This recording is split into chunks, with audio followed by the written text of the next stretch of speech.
Black, black, black, black, black again, black again, black again, royal family. Give thanks for life, the mighty life giver. Another video with the priest. Let your rising enemies be scattered, that those that hate him flee before him. King Emmanuel 7. Done, I God, yeah. Rastafari. We're gonna speak on how Egypt, Kemet, came to ruin. Let's read from the book of Exodus, chapter 20. First continuing reading. And God spake all these words, saying, I'm the Lord thy God, which brought thee out of the land of Egypt, out of the house of bondage. Thou shalt have no other gods before me. Thou shalt not make unto thee any graven image, or any likeness of anything that is in Zion above, or that is in the earth beneath, or that is in the water underneath the earth. Thou shalt not bow thyself to them, nor serve them. For the Lord thy God am a jealous God. Selassie, Jah. Rastafari. So we can see one of the first commandments of the God of Israelites is that, we should not serve any graven image. We should not carve or grave any idols of anything in earth. And when we look into Kemet, when we look into Egypt, here are some of the photos we can see where we have great statues, carved out of stone, and, different type of materials, and according to the glory, Egypt was a place where Moses, went to the leader of, that place, at that time and, spoke to him about, holding the children of Israel captive. The children of Israel is the children of God, and, the people were not allowed to practice idolatry, you see. So God wanted his children, Israel, to be separated from Egypt, and sent into their own land where they could worship him freely, you see.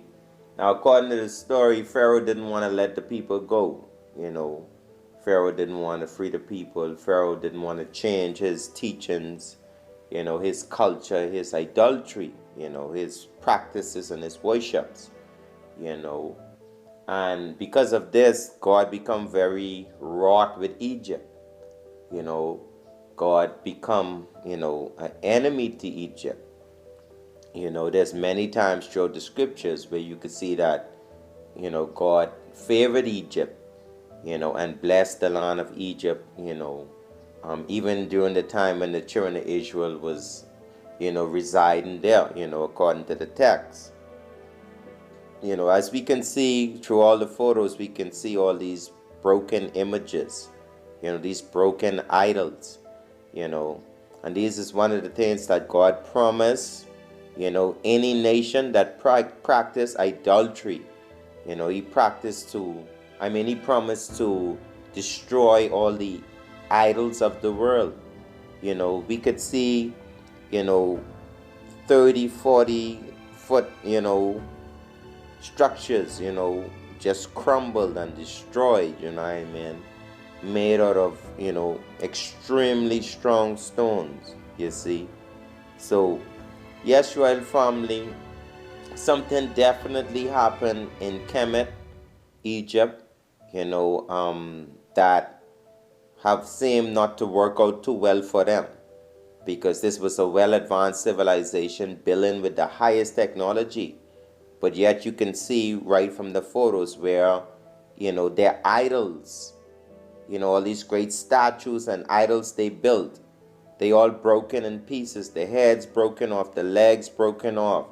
Some of them whole half of the body gone. We see these 3 statues here. Half of the body's missing. It's broken, it's crumbled into pieces. Most times you see pictures of Kemet. You don't see pictures like these. You always see a nicely set, packed pyramid. That's just for tourism. But when you go to Kemet yourself, or you do the research online, you can see photos as these, where you have mighty big statues that somehow crumble to the ground. One theory was that, the the Europeans came and did it, but according to the Kebra Negast, one of the books that's in the Bible, chapter 58, it says, when Solomon himself arrived at Gaza, he found out that the report which his scouts had made to him was true, and his heart sank. Near Egypt, he met envoys of Pharaoh who had been sent to him with presents, and he asked one of them for news of the thieves.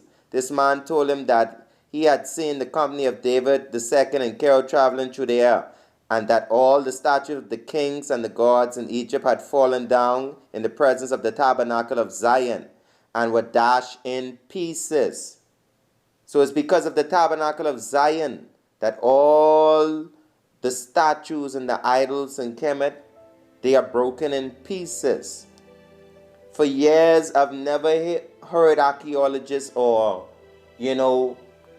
Kemetologists speak of how all these statues are destroyed. Why, his whole leg is missing.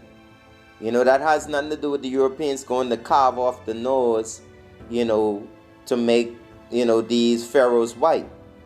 There's something really happened in Kemet that destroyed all these idols. And the Kebra Negast, one of the books in the Bible, we Ethiopians have one of the oldest versions. It says that because of Solomon, because of the Ark of the Covenant, passing through Kemet, through Egypt and going into Ethiopia, that's when all these statues just fall. All the idols of Kemet fall to the earth. Look, see, there's evidence here. This is evidence. No one else could tell you how all these statues get broken all over the land of Kemet, Egypt. You see all these broken statues. Look, all down in the water. Who broke these statues up? Who destroyed these statues and shambled them into pieces like this? Where in history does it say anywhere that Kemet was destroyed? Only in the Kebra Negast. The Kebra Negast alone says these statues were shaken in pieces by the presence of the Ark of the Covenant. The Ark of the Covenant is the carriage, the box that, God tell, the children of Israel to build, to put, the books of the Torah, the books of Moses, Aaron's rod. Yeah, it's in Ethiopia today. This is the truth why the Kemetic idols fell down, and, that's the end.